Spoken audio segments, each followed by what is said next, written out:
Hello everyone, today I'm going to show you how to set up CarPlay with iOS 18. So right now I will just tab on my iPhone settings, and after insert make sure your Bluetooth device is turned on, and after next you will just move in your general settings.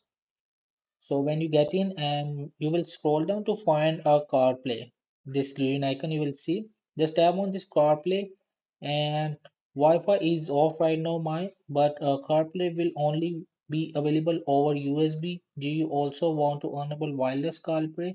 So yes, I will just enable for wireless CarPlay. So turn on Wi-Fi, and if your car supports wireless CarPlay, press and hold it and voice control but your steering wheel to start CarPlay setup.